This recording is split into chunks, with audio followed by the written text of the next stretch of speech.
निर्माण श्रमिक मानक पाई खुशी खबर मिलिब 5,000 टंका। तेबे दर्शक बंधु श्रमिक मानक पाई यह एक गुरुत्वपूर्ण योजना। सेमानंकु मौलिक सहायता जोगाई देवा उद्देश्य रे एही योजना कार्यकारी करा जाउची।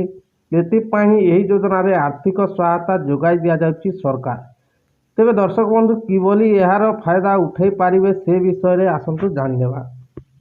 तेबे दर्शक बंधु विशेषकर निर्माण श्रमिक को यार लाभ किभली मिली पारिबो एथिपाई केतेक निर्दिष्ट मानदंड रहिछि। तेबे दर्शक बंधु एथिपाई श्रमिक कल्याण बोर्ड रे पंजीकृत हेबाकू हेबो एवं ऑनलाइन माध्यम रे एही योजनार लाभ उठाई पारिबाकू हेबो। तेबे दर्शक बंधु एही योजना रे ऑनलाइन माध्यम रे आपण आवेदन करि पारिबे। कोरोना काल पर श्रमिक मानक काम मिलवा एक प्रकार बंद हो जाइथिला। अनेक समस्या दे श्रमिक वर्ग को गति करने को पड़ता। या पर सरकार एही योजनार घोषणा करने सह यार शुभारंभ मध्य करथिले। तेबे वर्तमान समय रे आउ एक समस्या उपुजिछि।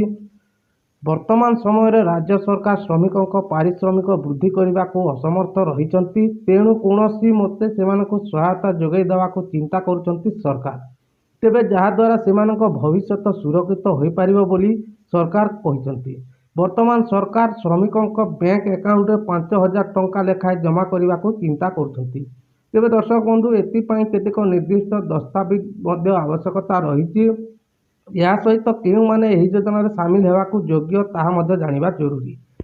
तेबे दर्शक बंधु एथिपाई हिताधिकारी बयस 18 वर्ष रु ऊर्ध्व होइतिबा आवश्यक। श्रमिकों श्रमिक कल्याण बोर्ड गठन कर सारी सरकार।